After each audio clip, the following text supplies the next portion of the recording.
병원에서 매일 보는 장면이 있습니다. 아침 진료 시간에 보호자분이 들어오십니다.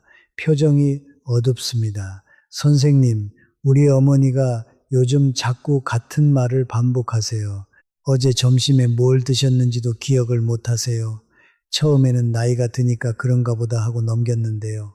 한 달 전부터는 손주 이름도 헷갈려 하세요. 이런 말을 듣는 순간 진료실 공기가 무거워집니다. 우리 의료진이 가장 안타까워하는 순간이 바로 이런 순간입니다. 왜냐하면 이미 상당 부분 진행된 후에 오시는 경우가 많기 때문입니다. 그런데 놀라운 사실이 있습니다. 연세대 세브란스 병원 신경과에서 60세 이상 247명을 8년간 추적 조사한 결과가 있습니다. 치매로 진행된 분들 중 무려 78%가 특정한 수면 습관을 공유하고 있었습니다. 잘못 자는 습관이 아닙니다. 오히려 잘못된 방식으로 자는 습관이었습니다. 우리가 매일 밤 아무 생각 없이 반복하는 그 잠자리 습관이 뇌를 조금씩 갉아먹고 있었다는 뜻입니다. 지금부터 자세히 설명드리겠습니다. 오늘 우리가 함께 알아볼 내용은 매일 밤 우리의 뇌를 망가뜨리는 6가지 수면 습관입니다. 그리고 그 습관을 바로잡을 수 있는 구체적인 방법까지 함께 말씀드리겠습니다. 이 내용은 비싼 약도 필요 없고 특별한 장비도 필요 없습니다. 오늘 밤부터 바로 시작하실 수 있습니다. 여러분, 우리 어르신들이 손주들과 오래오래 건강하게 함께 하시려면 꼭 끝까지 들어주세요. 여러분, 먼저 첫 번째 이야기를 하겠습니다. 낮잠에 대한 이야기입니다. 우리 세대는 평생 고생하면서 살아오셨습니다. 자식 키우느라, 가정 지키느라, 잠도 제대로 못 자면서 일하셨습니다. 그래서 은퇴하고 나면 이렇게 생각하시는 분들이 많습니다. 이제 실컷 자도 되지 않겠느냐. 점심 먹고 2시간, 3시간 낮잠 자는 것이 인생의 보상이라고 생각하시는 거지요. 우리 모두 그 마음을 충분히 이해합니다. 하지만 여기서 조심하셔야 할 것이 있습니다. 부산에 사시는 김순자 어르신 이야기입니다. 올해 63세이시고 간호사로 평생 일하시다가 퇴직하셨습니다. 손주가 2 있으시고 매일 아침 산책을 즐기시는 분이셨습니다. 그런데 퇴직하고 나서 습관이 하나 생겼습니다. 점심을 드시고 나면 반드시 2시간씩 낮잠을 주무셨습니다. 처음에는 피곤하니까 그러려니 하셨습니다. 그런데 6개월이 지나면서 이상한 일이 생기기 시작했습니다. 밤에 잠이 잘 안 오셨습니다. 새벽 2시, 3시에 눈이 떠져서 뒤척이셨습니다. 그리고 낮에는 더 피곤해지셔서 낮잠을 더 오래 주무셨습니다. 악순환이 시작된 것입니다. 1년이 지나자 가족들이 변화를 느끼기 시작했습니다. 대화 도중에 말의 실마리를 잃어버리는 일이 잦아졌습니다. 어제 무슨 반찬을 만들었는지 기억을 잘 못하셨습니다. 결국 병원에 오셔서 검사를 받으셨는데 경도인지 장애 진단을 받으셨습니다. 물론 낮잠만이 원인이라고 단정할 수는 없습니다. 하지만 연세대 세브란스 병원 연구에 따르면 하루 2시간 이상 낮잠을 자는 어르신은 그렇지 않은 어르신에 비해 인지기능 저하 위험이 2.3배 높았습니다. 그러면 왜 긴 낮잠이 우리 뇌에 해로운 것일까요? 우리의 뇌 안에는 글림프 시스템이라는 청소 장치가 있습니다. 쉽게 말하면 뇌의 하수도 시스템입니다. 밤에 우리가 깊이 잠들었을 때 이 시스템이 작동하면서 낮 동안 쌓인 독소와 노폐물을 씻어냅니다. 특히 치매를 일으키는 베타 아밀로이드라는 독성 단백질을 제거하는 것이 핵심 임무입니다. 그런데 이 청소 시스템이 제대로 작동하려면 조건이 있습니다. 밤에 충분한 깊은 잠이 필요합니다. 낮에 2시간 이상 깊이 잠들면 어떻게 될까요? 우리 몸에는 수면 압력이라는 것이 있습니다. 쉽게 말하면 피로가 쌓이면서 밤에 깊이 잠들게 해주는 힘입니다. 그런데 긴 낮잠을 자면 이 수면 압력이 낮에 미리 소진되어 버립니다. 그 결과 밤에 깊은 잠을 못 주무시게 됩니다. 얕은 잠에서 뒤척이시게 되는 것이지요. 그러면 글림프 시스템이 제대로 작동하지 못합니다. 독소가 제거되지 않고 그대로 쌓입니다. 하룻밤, 이틀밤, 1년, 10년 이렇게 쌓이면 어느 날 갑자기 기억력이 뚝 떨어지는 순간이 옵니다. 그렇다면 낮잠은 무조건 나쁜 것일까요? 아닙니다. 삼성 서울병원 수면센터 연구에 따르면 오후에 20분에서 30분 정도의 짧은 눈 붙임은 오히려 뇌 기능 회복에 도움이 됩니다. 핵심은 시간입니다. 30분 이내면 뇌가 깊은 수면 단계로 들어가기 전에 깨어나기 때문에 밤잠에 영향을 주지 않습니다. 하지만 30분이 1시간이 되고 1시간이 2시간이 되는 순간 그것은 더 이상 휴식이 아닙니다. 우리 뇌의 밤 청소 시간을 빼앗는 도둑이 되는 것입니다. 여러분이 기억하셔야 할 것은 이것입니다. 피곤하실 때는 의자에 앉아서 잠깐 눈을 감으세요. 알람을 25분으로 맞춰 놓으시면 됩니다. 바닥에 눕거나 이불을 덮고 주무시면 깊은 잠으로 빠져들기 쉽습니다. 의자에 앉아서 살짝 눈만 감으시는 것이 우리 뇌를 지키는 가장 안전한 낮잠 방법입니다. 노년의 진정한 사치는 긴 낮잠이 아닙니다. 내일 아침 눈을 떠서 어제의 기억이 온전히 남아있는 것, 손주 이름을 한 번에 부를 수 있는 것, 그것이 진정한 사치입니다. 자, 이제 두 번째 이야기로 넘어가겠습니다. 우리 주변에 이런 분들 계시지 않습니까? 나이가 들면 잠이 없어진다고들 하는데 나는 오히려 잠이 너무 많아요. 한 번 누우면 9시간, 10시간을 자도 피곤하더라고요. 그러니까 나는 괜찮은 거 아니냐. 이런 말씀을 하시는 분들이 계십니다. 여러분 주변에도 이런 분 계시죠? 그런데 이 말을 들을 때마다 우리 의료진은 마음이 무거워집니다.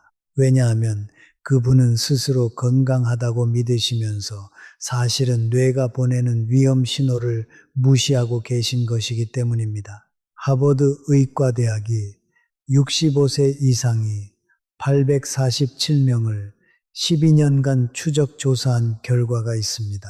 하루 9시간 이상 수면하는 어르신은 7시간에서 8시간 주무시는 어르신에 비해 치매 발생 위험이 2.7배 높았습니다. 많이 잔다고 뇌가 더 잘 회복되는 것이 아니었습니다. 오히려 그 반대였습니다. 이것을 어떻게 쉽게 설명드릴까요?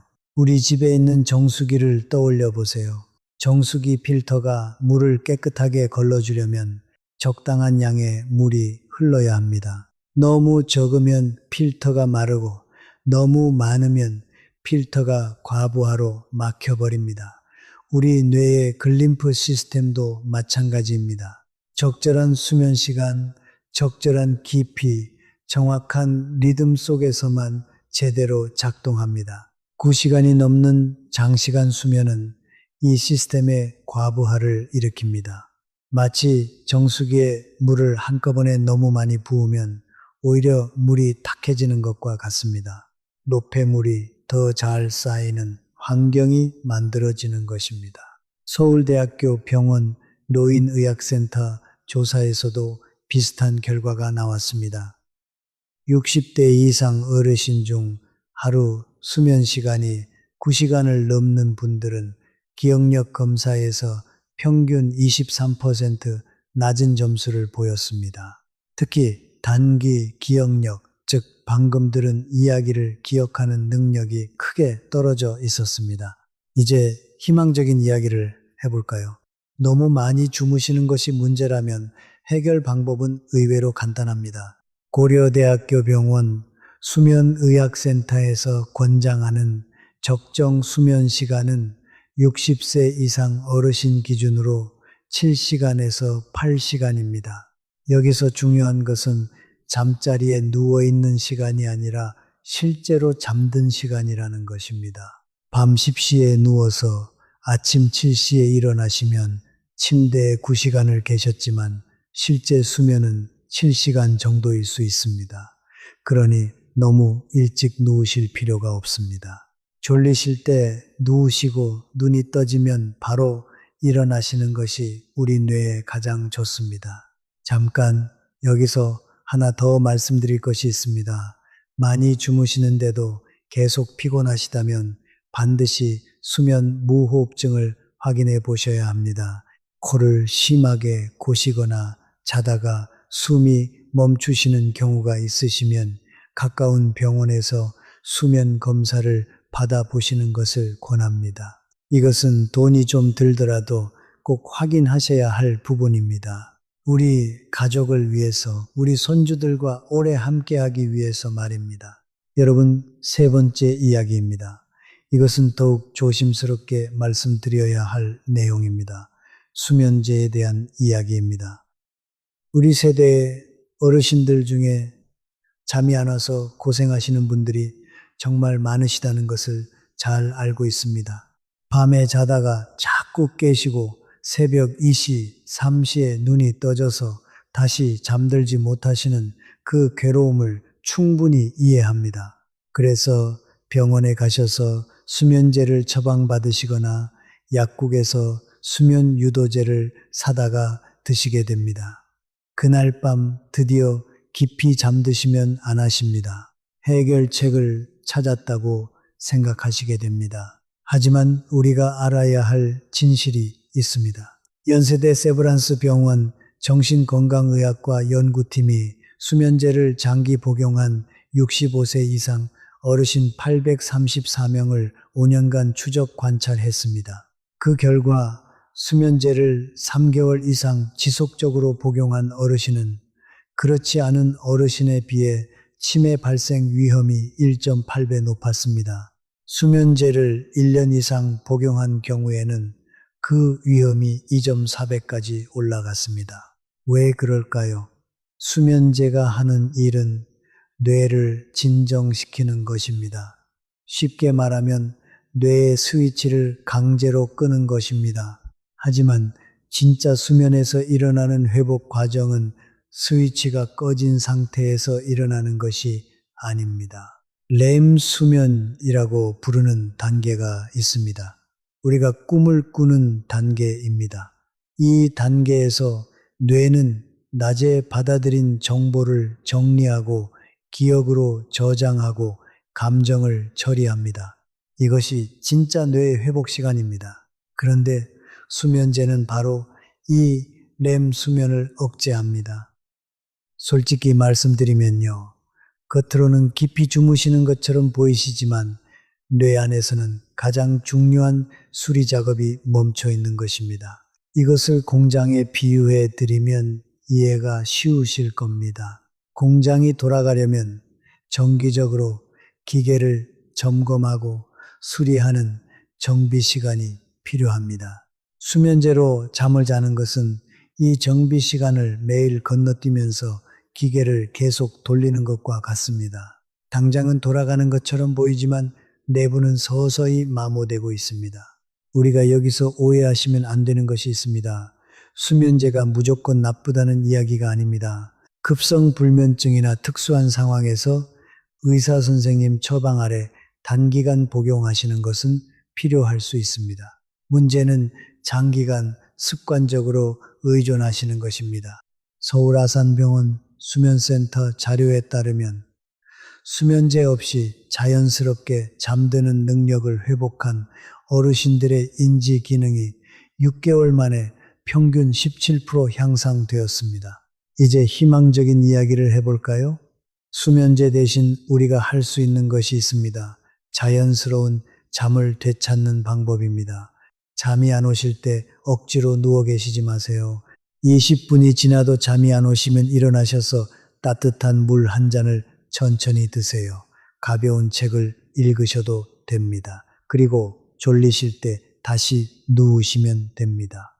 이것이 불편하시더라도 약으로 억지로 만들어낸 잠, 10번보다 이렇게 자연스럽게 찾아오는 잠 한 번이 우리 뇌에 훨씬 이롭습니다. 약에 의존하는 순간 뇌는 스스로 잠드는 법을 잊어갑니다. 그리고 한번 잃어버린 그 능력은 돌아오기가 매우 어렵습니다. 우리 어르신들, 잠들기 어렵다는 것이 반드시 나쁜 신호는 아닙니다. 우리 뇌가 아직 활발하게 활동하고 있다는 증거일 수도 있습니다. 너무 쉽게, 너무 오래, 너무 깊이 잠드시는 것을 오히려 조심하셔야 합니다. 여러분, 지금까지 3가지 이야기를 했습니다. 긴 낮잠의 위험, 과다 수면의 역설, 수면제의 함정입니다. 우리 모두 혹시 이 중에 해당되시는 것이 있으신가요? 지금부터 말씀드릴 내용은 더욱 중요합니다. 우리의 일상 속에서 매일 반복되고 있는데도 대부분 모르고 계시는 습관들입니다. 여러분, 4번째 이야기입니다. 스마트폰 이야기를 하겠습니다. 우리 세대가 젊었을 때를 떠올려 보세요. 저녁을 먹고 나면 가족들이 둘러앉아 이야기를 나누었습니다. 밖에서는 바람 소리가 들리고 이웃집 불빛이 하나둘 꺼지면서 세상이 천천히 고요해졌습니다. 그렇게 잠자리에 드시면 머리가 편안했습니다. 뇌가 쉴 준비를 마친 상태였던 것입니다. 그런데 지금은 어떻습니까? 우리 어르신들도 스마트폰을 쓰시는 분들이 많으시지요. 잠들기 직전까지 화면을 들여다보시는 분들이 계십니다. 뉴스를 보시고 영상을 보시고 카카오톡 메시지를 확인하시다가 눈꺼풀이 무거워지면 그제야 폰을 내려놓으시는 것이지요. 우리 모두 그런 경험이 있으시잖아요. 서울대학교 병원 안과와 신경과 공동연구팀이 발표한 자료가 있습니다. 스마트폰 화면에서 나오는 빛을 블루라이트라고 부르는데요. 이 빛의 파장이 짧고 강해서 뇌에 직접적인 영향을 줍니다. 우리 뇌는 이 빛을 낮에 햇빛과 혼동합니다. 그래서 밤인데도 불구하고 아직 낮이라고 착각하게 됩니다. 그 결과 멜라토닌이라는 수면 호르몬의 분비가 억제됩니다. 잠깐 멜라토닌이라는 게 뭔지 쉽게 설명드릴게요. 멜라토닌은 우리 뇌에서 밤이 됐다고 알려주는 신호물질입니다. 이것이 나와야 뇌가 이제 잘 시간이구나 하고 쉬는 모드로 들어갑니다. 그런데 잠자기 직전에 스마트폰을 보시면 이 멜라토닌 분비가 41% 감소한다는 연구 결과가 있습니다. 고려대학교 병원 수면의학센터에서 나온 자료입니다. 그런데 솔직히 말씀드리면 블루라이트보다 더 심각한 문제가 있습니다. 그것은 바로 우리가 보는 콘텐츠 자체입니다. 잠들기 전에 무엇을 보시는지 한번 생각해 보세요. 자극적인 뉴스, 누군가의 분노, 사건, 사고 소식, 비교를 부추기는 화려한 이미지들, 이런 것들은 뇌를 조용히 가라앉히는 것이 아니라 반대로 흔들어 깨웁니다. 우리 뇌는 위협적인 정보에 반응하도록 만들어져 있습니다.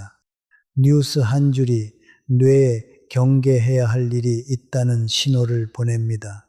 그러면 뇌는 잠들기는커녕 그 문제를 처리하느라 밤새 조용히 작동합니다.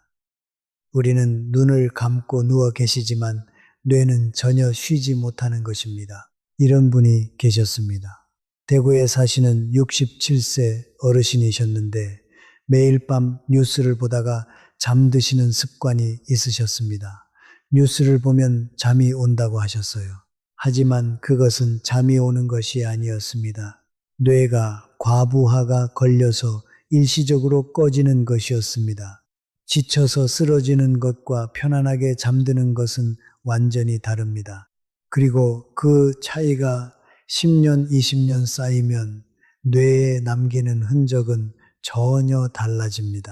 이제 희망적인 이야기를 해볼까요? 오늘 밤부터 할 수 있는 방법이 있습니다. 잠자기 1시간 전에 스마트폰을 내려놓으시면 됩니다. 그냥 내려놓으시면 됩니다. 아무것도 하지 않으셔도 괜찮습니다. 창밖을 바라보셔도 되고 따뜻한 물 한 잔을 드셔도 되고 그냥 조용히 앉아 계셔도 됩니다. 처음에는 불안하실 겁니다. 무언가를 놓치고 있다는 느낌이 드실 겁니다.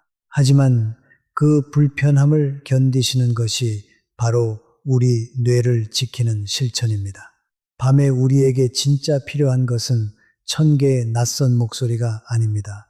침묵입니다. 그 침묵 속에서 우리의 뇌는 비로소 우리 자신의 소리를 듣기 시작합니다. 그리고 그것이 진짜 잠의 시작입니다. 여러분, 5번째 이야기입니다. 우리 몸속에 시계가 있다는 것을 아시나요? 의학에서는 이것을 생체 시계 또는 일주기 리듬이라고 부릅니다. 이 시계는 매일 같은 시간에 잠들고 같은 시간에 깨어나는 반복 속에서 정교하게 조율됩니다. 이 리듬이 안정되어 있을 때 우리 몸은 코르티솔이라는 호르몬을 아침에 정확하게 분비하여 우리를 깨웁니다. 그리고 밤이 되면 그 수치를 낮추어 자연스럽게 잠들게 합니다. 그런데 우리 어르신들 중에 은퇴하고 나서 잠자는 시간이 불규칙해지신 분들이 많으시지요. 평생 회사에 다니면서 규칙적으로 살다가 갑자기 시간이 자유로워지니까 잠도 자유롭게 자시게 되는 것입니다. 오늘은 새벽 1시에 주무시고 내일은 밤 10시에 주무시고 주말에는 낮까지 늦잠을 주무시고 아무도 뭐라 하지 않으니까 자고 싶을 때 자시고 일어나고 싶을 때 일어나시는 것이지요. 처음 몇 달은 좋아 보입니다. 피곤함이 사라졌다고 하시는 분들도 계십니다. 하지만 연세대 세브란스 병원 신경과 연구에 따르면 불규칙한 수면 시간을 가진 65세 이상 어르신은 규칙적인 수면 패턴을 유지하는 어르신에 비해 뇌 전두엽 기능이 평균 19% 낮았습니다. 전두엽은 판단하고 계획하고 감정을 조절하는 우리 뇌의 사령탑입니다. 이것이 약해지면 일상생활에서 실수가 잦아지고 감정 기복이 심해지며 점차 인지 기능이 떨어집니다. 왜 이런 일이 일어나는 걸까요? 우리 몸의 생체 시계가 망가지면 코르티솔이라는 호르몬이 엉뚱한 시간에 분비됩니다. 밤에 코르티솔이 높으면 뇌에 만성적인 염증이 생깁니다. 이 염증이 오랫동안 지속되면 그것은 치매로 향하는 가장 확실한 경로 중 하나가 됩니다. 쉽게 말하면 우리 뇌의 시계가 혼란스러워지면 뇌 안에 조용한 불이 붙는 것과 같습니다. 그 불이 오래 타면 뇌세포가 하나 둘 손상됩니다. 이제 해결 방법을 말씀드리겠습니다. 규칙이 있는 삶이 자유를 빼앗는 것이 아닙니다. 규칙이 있는 삶이 오히려 우리의 뇌를 자유롭게 합니다. 매일 같은 시간에 누우시고 같은 시간에 일어나시는 것, 이것이 가장 작고 가장 강력한 습관입니다. 주말이라고 늦잠 주무시지 마세요. 평일과 주말의 기상시간 차이가 1시간 이내가 되도록 하시는 것이 좋습니다. 삼성서울병원 수면센터에 따르면 기상시간의 규칙성이 잠드는 시간의 규칙성보다 더 중요합니다. 매일 아침 같은 시간에 일어나시면 우리 몸의 시계가 자연스럽게 조율됩니다. 여기서 우리가 한 가지 더 기억해야 할 것이 있습니다. 아침에 일어나시면 가능하면 30분 이내에 햇빛을 쬐시는 것이 좋습니다. 반드시 야외에 나가실 필요는 없습니다. 창가에 서시거나 베란다에 잠깐 나가시면 됩니다. 아침 햇빛이 우리 눈을 통해 뇌에 신호를 보냅니다. 지금이 아침이다. 하루가 시작됐다는 신호입니다. 이 신호가 우리 생체 시계를 매일 정확하게 맞춰줍니다. 돈 한 푼 안 드는 가장 효과적인 수면 치료제가 바로 아침 햇빛입니다. 여러분, 지금까지 5가지 이야기를 했습니다. 여기서 잠시 정리해 드리겠습니다. 우리가 지금까지 알아본 것은 긴 낮잠이 밤에 깊은 잠을 빼앗는다는 것, 너무 많이 자는 것이 오히려 뇌 청소 시스템을 과부하시킨다는 것, 수면제가 진짜 회복 수면을 방해한다는 것, 잠자기 전 스마트폰이 뇌의 밤 모드 전환을 막는다는 것, 그리고 불규칙한 수면이 뇌의 시계를 망가뜨린다는 것입니다. 이 5가지 모두 우리가 오늘 밤부터 바꿀 수 있는 습관들입니다. 비싼 약도 특별한 장비도 필요 없습니다. 이제 마지막 6번째 이야기를 하겠습니다. 이것이 어쩌면 가장 중요한 이야기일 수 있습니다. 여러분, 6번째 이야기는 단순한 습관의 문제가 아닙니다. 삶의 방식과 마음의 상태와 깊이 연결되어 있는 이야기입니다. 그것은 바로 어둠 속에서 혼자 세상과 단절된 채 잠을 자는 습관입니다. 우리 어르신들 중에 혼자 주무시는 분들이 점점 많아지고 계십니다. 배우자를 먼저 떠나보내신 분도 계시고, 자녀들은 멀리 사시고, 밤이 되면 집안에 나 홀로 남으시는 분들이 계십니다. 우리 모두 그 외로움을 이해합니다. 우리 세대가 겪어온 그 고독의 무게를 잘 알고 있습니다. 그런데 여기서 중요한 구분이 있습니다. 고독과 고립은 전혀 다릅니다. 고독은 혼자이지만 세상과 이어져 있는 상태입니다. 고립은 혼자이면서 세상을 스스로 끊어낸 상태입니다.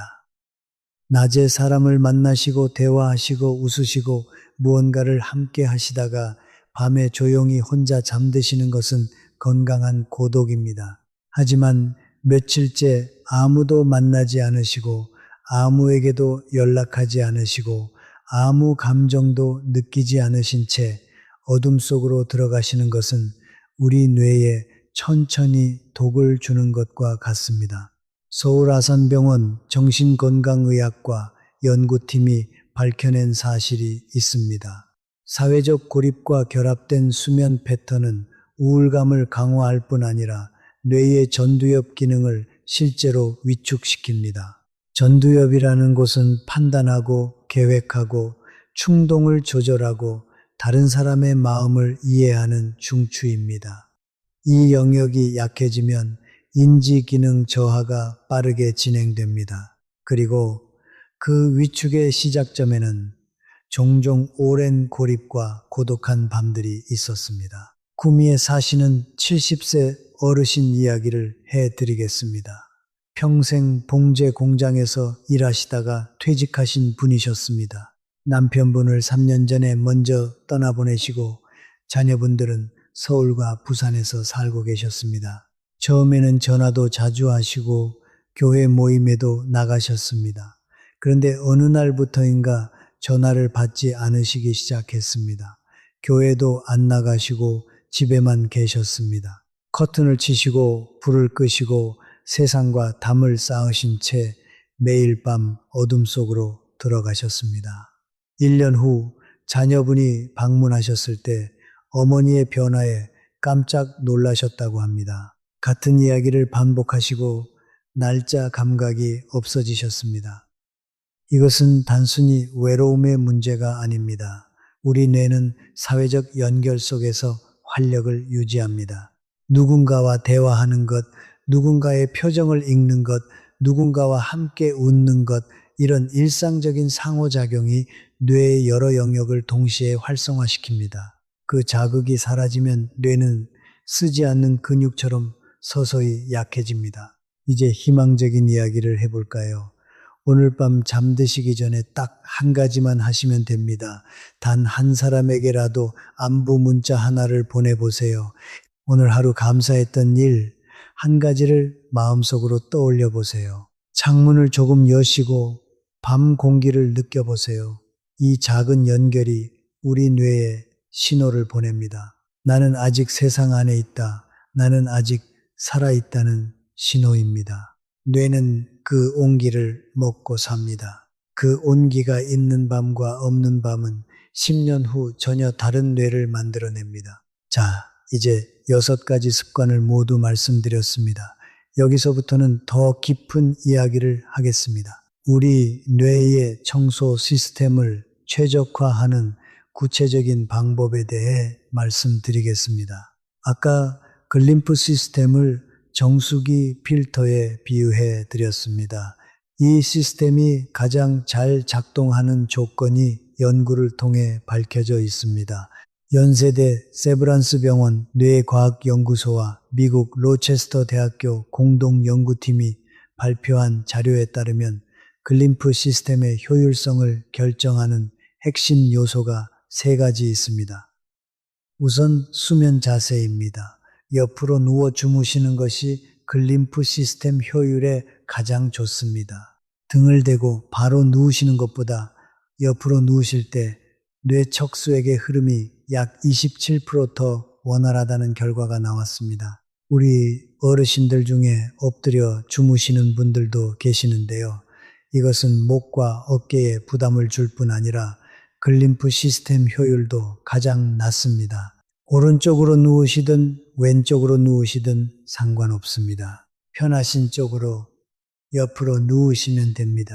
잠깐 여기서 하나 더 말씀드려야 할 것이 있습니다. 베개 높이도 중요합니다. 너무 높은 베개는 목이 꺾이면서 뇌로 가는 혈류를 방해합니다. 너무 낮은 베개는 옆으로 누웠을 때 목이 기울어져서 불편합니다.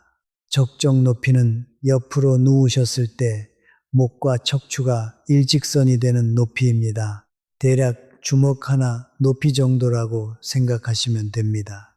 집에 있는 수건을 접어서 높이를 조절하시면 됩니다.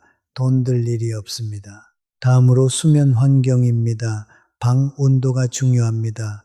우리 뇌의 글림프 시스템은 체온이 약간 떨어질 때 가장 활발하게 작동합니다.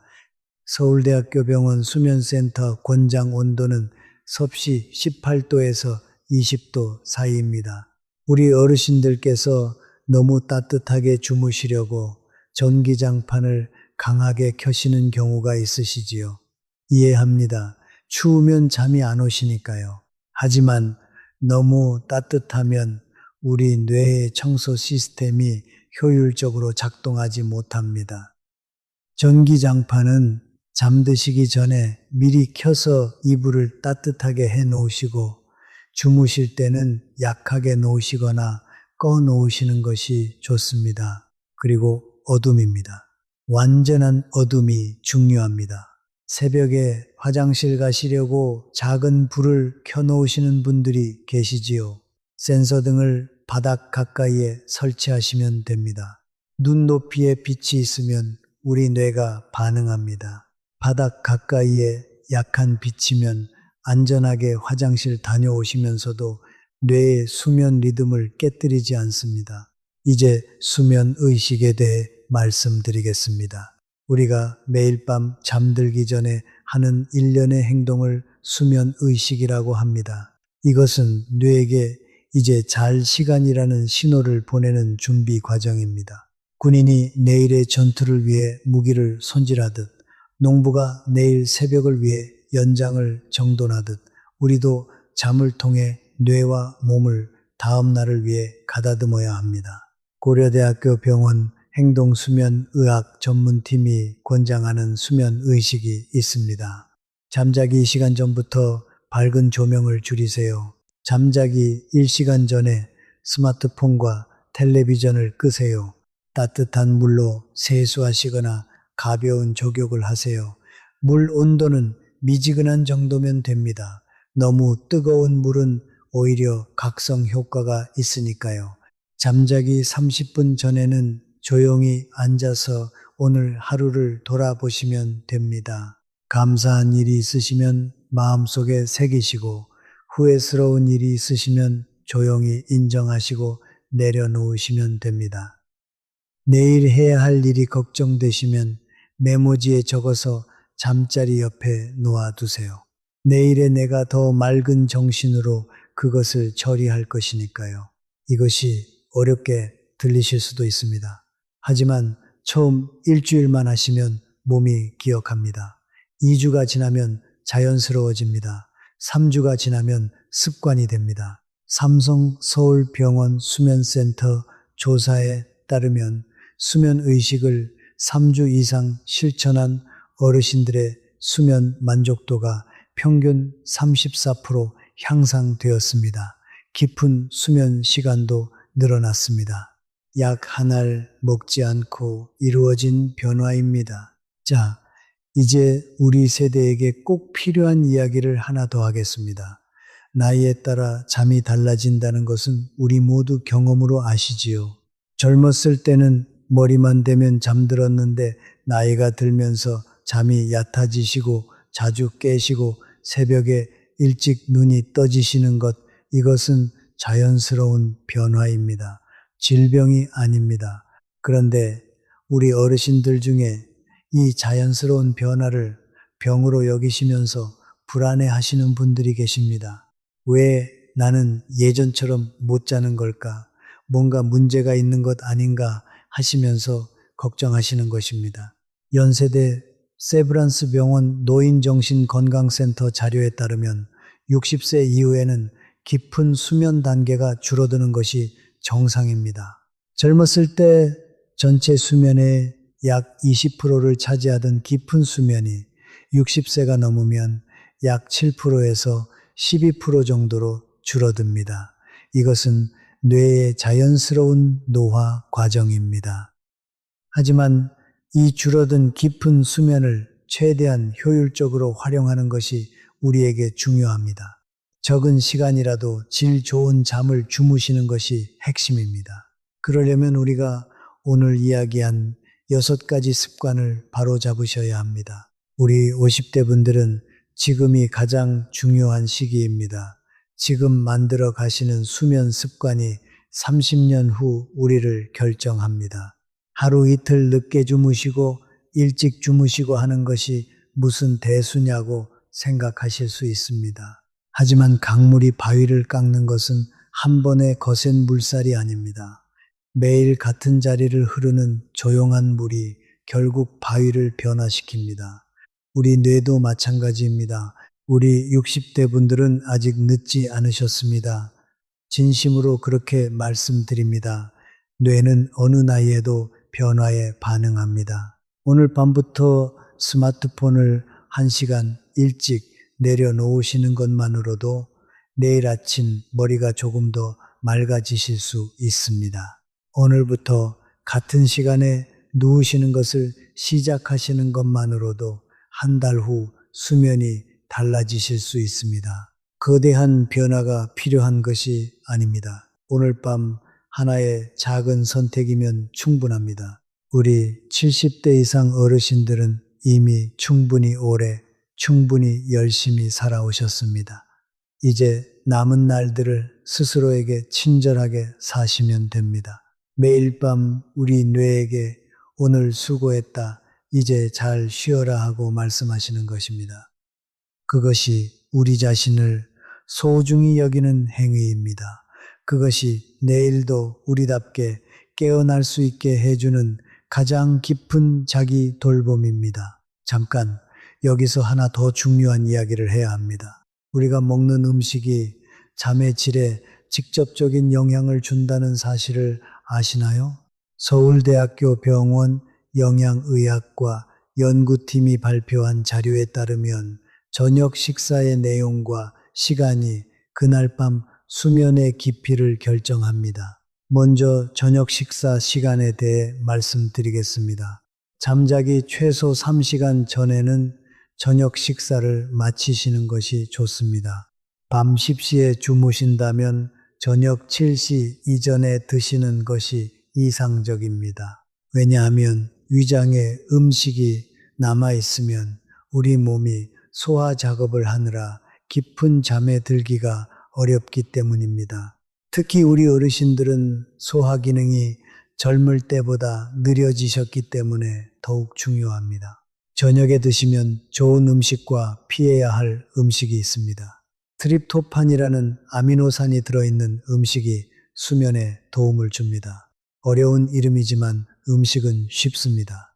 바나나, 우유, 호두, 참깨, 계란이 여기에 해당됩니다. 특히 따뜻한 우유 한 잔은 우리 할머니, 할아버지 세대부터 내려온 지혜인데요. 실제로 과학적 근거가 있었습니다. 우유에 들어있는 트립토판이 뇌에서 세로토닌으로 바뀌고 세로토닌이 다시 멜라토닌으로 바뀌면서 자연스러운 잠을 유도합니다. 반면에 저녁에 피해야 할 것들이 있습니다. 카페인이 들어있는 음료는 오후 2시 이후에는 드시지 않는 것이 좋습니다. 커피는 물론이고 녹차에도 카페인이 들어있습니다. 또한 저녁에 과식하시면 속이 더부룩해서 잠을 방해합니다. 반찬을 조금 줄이시고 국물 위주로 가볍게 드시는 것이 좋습니다. 우리 전통 음식 중에 미역국이나 콩나물국처럼 가볍고 소화가 잘 되는 국물 요리가 저녁 식사로 아주 좋습니다. 여러분, 한 가지 더 말씀드리겠습니다. 술에 대한 이야기입니다. 우리 어르신들 중에 잠이 안 올 때 소주 한 잔 드시면 잠이 잘 온다고 하시는 분들이 계십니다. 맞습니다. 술을 드시면 잠이 빨리 옵니다. 하지만 그것은 진짜 잠이 아닙니다. 알코올은 렘 수면을 억제합니다. 아까 수면제 이야기에서 말씀드린 것과 똑같은 원리입니다. 겉으로는 깊이 주무시는 것 같지만 뇌는 제대로 회복되지 못하고 있는 것입니다. 고려대학교 병원 연구에 따르면 취침 전 음주 습관이 있는 어르신은 렘 수면이 평균 38% 감소했습니다. 그리고 한밤중에 깨시는 횟수가 2.1배 증가했습니다. 잠을 위해 드시는 술이 오히려 잠을 망치고 있었던 것입니다. 여러분, 이제 운동과 수면의 관계에 대해 말씀드리겠습니다. 운동이 수면에 좋다는 것은 우리 모두 알고 계시지요. 하지만 어떤 운동을 어떤 시간에 해야 수면에 도움이 되는지 정확히 아시는 분은 많지 않으십니다. 연세대 세브란스 병원 재활의학과 연구에 따르면 낮 시간에 30분 정도 걷기 운동을 한 어르신은 그렇지 않은 어르신에 비해 밤에 깊은 수면 시간이 평균 23% 증가했습니다. 핵심은 걷기 운동의 시간대입니다. 오전이나 이른 오후에 하시는 것이 가장 좋습니다. 저녁 운동은 오히려 몸을 각성시켜서 잠들기 어렵게 만들 수 있습니다. 특히 잠자기 3시간 이내에 격한 운동을 하시면 체온이 올라가고 심장 박동이 빨라져서 뇌가 아직 활동 시간이라고 판단합니다. 우리 어르신들에게 가장 좋은 수면 운동은 아침 산책입니다. 아침에 일어나시자마자 또는 아침 식사 후에 동네를 한 바퀴 돌아오시면 됩니다. 30분 정도면 충분합니다. 빨리 걸으실 필요 없습니다. 천천히 편안하게 걸으시면 됩니다. 이때 햇빛을 받으시면 우리가 앞에서 말씀드린 생체식의 조절 효과까지 동시에 얻으실 수 있습니다. 돈 한 푼 안 드시고 운동도 되시고 수면도 좋아지시고 치매 예방까지 되시는 것입니다. 우리 손주들과 오래 놀아주시려면 이 아침 산책을 매일의 습관으로 만드시는 것이 가장 쉽고 효과적인 방법입니다. 잠깐 스트레칭에 대해서도 한 말씀 드려야겠습니다. 잠자기 전에 가벼운 스트레칭은 수면에 도움이 됩니다. 격한 운동이 아니라 천천히 몸을 풀어주시는 것입니다. 목을 좌우로 천천히 돌리시고 어깨를 으쓱 올렸다 내리시고 팔을 위로 쭉 뻗었다가 내리시는 정도면 됩니다. 의자에 앉아서 하셔도 됩니다. 삼성서울병원 재활의학과 자료에 따르면 취침 전 10분 스트레칭을 한 어르신들의 잠들기까지 걸리는 시간이 평균 14분 단축되었습니다. 약이 아니라 우리 몸으로 하는 것입니다. 여러분, 이제 오늘의 이야기를 마무리하겠습니다. 우리가 오늘 함께 알아본 내용을 정리해 드리겠습니다. 우리가 매일 밤 아무 생각 없이 반복하는 수면 습관이 치매의 씨앗이 될 수 있다는 놀라운 사실을 알아봤습니다. 연세대 세브란스 병원 연구에서 치매 환자 78%가 잘못된 수면 습관을 공유하고 있었다는 것, 이것이 오늘 우리가 출발한 지점이었습니다. 우리가 조심해야 할 6가지 습관을 말씀드렸습니다. 긴 낮잠은 밤에 깊은 잠을 빼앗고 뇌의 청소 시스템을 방해합니다. 낮잠은 25분 이내로 의자에 앉아서 짧게 주무시면 됩니다. 너무 많이 자는 것은 오히려 뇌의 글림프 시스템의 과부하를 일으킵니다. 적정 수면 시간은 7시간에서 8시간입니다. 수면제는 진짜 회복 수면인 렘 수면을 억제합니다. 자연스러운 잠을 되찾는 연습이 필요합니다.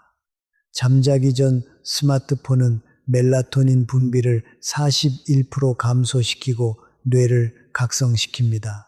잠자기 1시간 전에 내려놓으시면 됩니다. 불규칙한 수면은 뇌의 생체 시계를 망가뜨려 만성염증을 일으킵니다. 매일 같은 시간에 눕고 같은 시간에 일어나시면 됩니다. 사회적 고립과 결합된 수면은 전두엽 기능을 위축시킵니다. 잠들기 전에 한 사람에게라도 안부 연락을 하시면 됩니다. 그리고 우리 뇌의 청소 시스템을 도와주는 방법도 말씀드렸습니다. 옆으로 누워 주무시는 것, 방 온도를 18도에서 20도로 유지하시는 것, 완전한 어둠에서 주무시는 것, 이 3가지가 글림프 시스템의 효율을 높여줍니다. 수면 의식을 만드시는 것, 저녁에 가벼운 음식을 드시는 것, 아침 산책을 하시는 것, 이것들이 우리 수면의 질을 높여주는 생활 습관입니다. 여러분, 우리 세대는 평생 자식 키우느라, 가정 지키느라 우리 자신의 건강은 뒤로 하고 살아오셨습니다. 이제 우리 건강을 챙기실 때입니다. 우리 손주들과 오래오래 함께 하시려면, 자식들에게 짐이 되지 않으시려면, 우리 또래 중에서 가장 건강한 분이 되시려면 오늘 밤부터 잠자리 습관을 바꾸시면 됩니다. 비싼 약도, 특별한 장비도, 복잡한 방법도 필요 없습니다. 오늘 밤 스마트폰을 1시간 일찍 내려놓으시는 것, 정해진 시간에 누우시는 것, 감사한 마음으로 조용히 눈을 감으시는 것, 이 작은 실천이 우리 뇌를 보호하고 우리 기억을 지키고 우리가 내일도 우리답게 살아있을 수 있도록 만들어줍니다. 삶은 화려한 순간들로 이루어지지 않습니다.